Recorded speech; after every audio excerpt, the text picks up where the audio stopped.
वर रामचंद्र की, उमापति महादेव की, पवन पुत्र हनुमान की, गो माता की, भारत माता की। आज आपण सर्वजण अप्पाजींच्या पवित्र भूमीमध्ये त्यांना विनम्र अभिवादन करण्यासाठी इतक्या मोठ्या संख्येने उपस्थित आहोत। या गुरु महोत्सवाच्या सांगता समारंभाच्या कार्यक्रमामध्ये उपस्थित माननीय अमृतानंद स्वामीजी महाराज,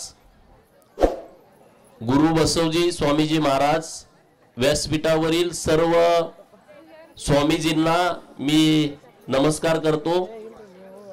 तुम्ही सर्वजण इतक्या मोठ्या संख्येने इतक्या सकाळी पहाटे 6लाच तुम्ही सर्वजण उपस्थित आहात। गुरुर ब्रह्मा गुरुर विष्णू गुरुर देवे महेश्वरा, गुरुर साक्षात परब्रह्म तस्मे श्री गुरुवे नमः। या उक्तीप्रमाणे अप्पाजींचं व्यक्तिमत्व होतं। आपण सगळे भाग्यवान आहोत की आपण त्यांना पाहू शकलो, आपण त्यांना ऐकू शकलो, आपण त्यांचं दर्शन घेऊ शकलो। खरं तर आपण सगळेजण भाग्यवान आहे, मी पण भाग्यवान आहे। मी अनेक वेळा त्यांचं दर्शन घेण्याचा मला योग आला। आज तुम्ही विचार करा, या मठाच्या ठिकाणी येण्यासाठी ना एसटी आहे, ना चांगला रस्ता आहे, ना चांगल्या कुठल्या सुविधा आहेत, तरी सुद्धा या भूमीमध्ये एक ऊर्जा निर्माण करण्याचं काम अप्पाजींनी केलं आणि त्यांच्या पाठीमागं अमृतानंद स्वामीजी हे पवित्र काम करतायत। आणि यामुळं दिवसेंदिवस बाळगाव मठाचं पावित्र्य वाढत चाललेलं आहे। आणि मी आता या तुमच्या सर्वांच्या आशीर्वादानं तुम्ही मला इथलं लोकप्रतिनिधी म्हणून काम करण्याची संधी दिलेली आहे आणि त्यामुळे मी तुम्हाला सगळ्यांना आश्वासित करतो की पुढच्या वर्षीचा हा जो गुरु महोत्सव सत्संगाचा कार्यक्रम असेल त्या दिवशी आपल्याला मठाकडे येणारे सगळे रस्ते हे तुम्हाला व्यवस्थित झालेले दिसतील। या मठाच्या परिसरामध्ये काही कामं करण्याची आवश्यकता आहे आणि मी तर भक्त आहे, मी काही इथं आमदार म्हणून आलेलो नाही, मी आपल्या मठाचा भक्त आहे आणि त्यामुळे माझी जबाबदारी आहे, माझं कर्तव्य आहे आणि माझं ते काम आहे। आणि त्यामुळे निश्चितपणे आपण सगळेजण पूर्ण शक्तीनिशी या मठाच्या विकासाच्या दृष्टिकोनातून आपण सगळेजण निश्चितपणे प्रयत्न करू। अनेक भक्तांची इच्छा आहे, महाराजांच्याकडे माझी विनंती आहे की अप्पाजींचं एक भव्य स्मारक हे या परिसरात व्हावं अशी सर्व भक्तांची इच्छा आहे आणि तशा पद्धतीने तुम्ही रचना करावी आणि आम्ही सगळे भक्त तन मन धनानं आम्ही सगळे आपल्या सोबत असू आणि भव्य दिव्य स्मारकाची निर्मिती या आपल्या बाळगाव मठामध्ये व्हावी अशी आपल्या सगळ्यांची इच्छा आहे आणि त्या इच्छेच्या नुसार आपण सगळ्यांनी काम करावं अशी एक विनंती मी आपल्याला सर्वांच्या वतीने करतो। आणि सर्वांना परत एकदा तुम्ही इतक्या मोठ्या संख्येने उपस्थित राहिला त्याबद्दल मी तुम्हाला धन्यवाद देतो, माझा मान सन्मान केला। आणि आज माझ्या आयुष्यातला पहिला क्षण असा आहे की 1 तास 20 मिनिटं ओम नमः शिवायचा जप आम्ही केला।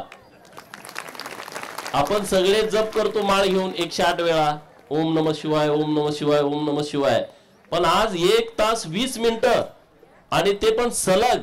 आपण सगळे भाग्यवान आहोत। ओम नमः शिवाय हा जप आपल्याला राजा बनण्याकडे वाटचाल करतो। राजा म्हणजे आपण प्रत्येक ज्या क्षेत्रामध्ये काम करतो तिथं राजा बनण्याची क्षमता ही ओम नमः शिवाय जप मध्ये आहे। आणि अमृतानंद स्वामीजी आणि सगळ्या स्वामीजींच्या मुळे आज आम्हाला 1 तास 20 मिनिटं ते पण एकदम तल्लीन होऊन कळलं पण नाही की एवढा वेळ कसा गेला। इतकं म्हणजे आपल्या सानिध्यात आल्यानंतर, संतांच्या सानिध्यात आल्याच्या नंतर आपली अनेक पाप धुवून निघतात। एक मी गोष्ट तुम्हाला मागेही सांगितली होती, आताही सांगतो की एक चोर असतात 4 दरोडेखोर, जे रोज रात्री चोरी केल्याशिवाय ते झोपतच नाहीत। असे 4 चोर त्यांनी चोरी केली आणि ते निघाले होते. मध्ये जंगल लागलं आणि त्या जंगलातून ते चोरीचं सगळं साहित्य घेऊन निघाले होते आणि मध्येच विजाचा असा कडकडाट व्हायला लागला. सोसाट्याचा वारा सुटला आणि मुसळधार पाऊस सुरू झाला. प्रचंड पाऊस सुरू झाल्याच्या नंतर त्या चोरांना थांबायला कुठंच जागा दिसेना जंगलामध्ये. आणि मग त्यांना एक दिवा दिसला लांबून आणि त्या दिव्याच्या दिशेने ते गेले तर तिथे एक झोपडी होती आणि त्या झोपडीमध्ये एक आजीबाई होती. आता बऱ्याच जणांना मराठी कळत नसेल पण मला कन्नड येत नाही, माफ करा. त्यामुळे त्या झोपडीत गेले आणि तिथं एक आजीबाई होती आणि हे 4 चोर त्या आडोशाला थांबले आणि मग यांची चर्चा सुरू झाली की पाप पुण्याच्या विषयावरती हे चोर बोलायला लागले. ते एकमेकांमध्ये चर्चा करायला लागले की पुण्यवान कोण आहे आणि पापी कोण आहे. आणि तिथं आजी होती, आजी पण ते ऐकत होती. आजी बरोबर ते बोलायला लागले की आम्ही पुण्यवान आहोत आणि आजीला म्हणाले तू पापी आहे. आता चोर तर चोर, त्यांना कोण सांगणार. आणि मग त्यांची चर्चा अशा झाल्यानंतर मग त्यांचं ठरलं की पुण्यवान कोण आहे आणि पापी कोण आहे हे आपल्याला तपासायचं आहे. मग आजी म्हणाली त्यांना त्या पुढे समोर जे झाड दिसते त्या झाडाला शिवून यायचं. जो पापी असेल त्या झाडाला शिवल्यानंतर विजांचा कडकडाट सुरू आहे त्याच्यावरती वीज पडेल आणि तो मरून जाईल. चोरांच्या मनामध्ये आता धाकधूक वाढायला लागली. त्यांना तर माहित आहे आपण रोज चोऱ्या करतोय, पण आता ठरलंय म्हटल्यानंतर पहिला चोर गेला, त्या झाडाला हात लावला, परत आला, वीज पडली नाही, त्याला समाधान वाटलं, वाचलो म्हटला. दुसरा चोर गेला, त्याला त्या झाडाला हात लावला, तो परत आला, वीज पडली नाही. तिसरा चोर उठला, तो परत गेला, त्या झाडाला हात लावला, तो परत आला, वीज पडली नाही. चौथा चोर गेला, त्याला झाडाला हात लावला, तो परत आला, वीज पडली नाही. आता त्या आजीच्या मनात शंका आली की अरे बाबा आता मी एकटीच राहिली आणि मी एकटीच पापी आहे. आजी घाबरत घाबरत घाबरत गेली आणि त्या झाडाला हात लावला, तसं वीज अशी कडाडली आणि त्या झोपडीवरती जाऊन पडली आणि चारीच्या चारी चोर भस्मसात झाले. म्हणजे याचा अर्थ काय आहे, एक पुण्यवान आजी त्या चोरांच्या सोबत होती म्हणून ते चोर वाचले होते. एक पुण्यवान आजी. अरे आपण तर इतक्या पुण्यवान लोकांच्या सानिध्यामध्ये आलेलो आहोत, त्यामुळं आपल्या जीवनाचं सार्थक झाल्याशिवाय राहणार नाही. रात्रंदिवस आपल्यासाठी कष्ट करणारे, निस्वार्थपणे, वैयक्तिक यांचं काही नाही, अशी संत महात्मे लोक आपल्या सानिध्यात आहेत. तर हे आपलं परम भाग्य आहे, हे आपल्या पूर्वीच्या जन्माचं काहीतरी पुण्य आहे, त्याशिवाय ते घडत नाही. या जगामध्ये 2 प्रकारची माणसं आहेत, एक नास्तिक आहेत, एक आस्तिक आहेत.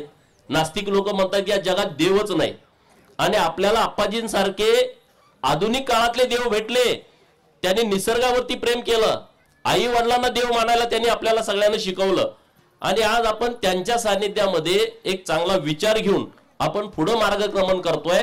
निश्चितपणे बालगाव मठाचं आपल्या जत, बाकीचं कर्नाटक मधला पण मोठा भाग आपल्याला संपर्कात आहे, पण जत तालुक्यामध्ये परिवर्तन काय असतं, नुसतं राजकीय परिवर्तन नाही, सामाजिक परिवर्तन, सांस्कृतिक परिवर्तन हे या बालगाव मठामुळे आपल्या कितीतरी गावामध्ये झालंय. पिढ्यांमध्ये बदल व्हायला लागलाय, तरुणांमध्ये बदल व्हायला लागलाय, तरुण निर्व्यसनी व्हायला लागलेत. याचं सगळं श्रेय हे आपल्या बालगाव आश्रमाला जातं, हे आपण मान्य करायला पाहिजे. हे स्वामीजींना जातं, हे आप्पाजींना जातं की एक तरुण पिढी जी निर्व्यसनी होते, जी अध्यात्माकडे वळते. आप्पाजी हे विज्ञानवादी होते, आप्पाजी हे परिवर्तनवादी होते, निसर्ग पूजक होते आणि आपल्या सगळ्यांना सोबत घेऊन जाणारे हे आधुनिक काळातले संत होते. हे कुणी नाकारू शकत नाही. नरेंद्र मोदी साहेब त्यांचे भक्त आहेत, देवेंद्र फडणवीस साहेब त्यांचे भक्त आहेत आणि त्यामुळं आपल्या आश्रमाला काही कमी पडणार नाही. सरकारकडे मी तुमचा लोकप्रतिनिधी म्हणून मी 100% पाठपुरावा करेन, त्याबद्दल मनामध्ये कुठलीही शंका तुम्ही अजिबात बाळगू नका. हे जे सरकार आहे ते सरकार अध्यात्माला खूप पाठबळ देणारं सरकार आहे. आज आपल्या सरकारनं महाराष्ट्रामध्ये 66 ठिकाणं आणि देशभरातली 73 ठिकाणं म्हणजे 139 तीर्थक्षेत्र जी आहेत, आपली सगळी तीर्थक्षेत्र, आपण ज्या तीर्थक्षेत्रांना मानतो त्या तीर्थक्षेत्रांच्याकडे आमच्या आई वडिलांना दर्शन व्हावं, ते मोफत दर्शन व्हावं, अशा पद्धतीची योजना आपल्या सरकारने आणलेली आहे. 60 वर्षाच्या वरची सगळी मंडळी आहेत ना, त्यांना मोफत तीर्थदर्शन 139 ठिकाणं देशातली तुम्ही दर्शन करून येऊ शकता. इतका चांगला निर्णय आपल्या सरकारने घेतलाय. महाराष्ट्रामध्ये 2200 कोटी रुपये तीर्थक्षेत्र ब मधून पुण्यश्लोक अहिल्यादेवी होळकर यांच्या नावानं जीर्णोद्धार मंदिरांचा केलाय. जवळपास 400-450 मंदिरांचा जीर्णोद्धार आपल्या महाराष्ट्रामध्ये केलेला आहे. अशा पद्धतीनं काम सुरू आहे. मी परत एकदा स्वामीजींचं, सर्व संत महात्म्यांचं मनापासून आभार व्यक्त करतो आणि माझ्यासारख्या एका सामान्य भक्ताला व्यासपीठावरती बोलावून माझा सन्मान केला आणि मला बोलण्याची संधी दिली, त्याबद्दल मी मनापासून आभार व्यक्त करतो.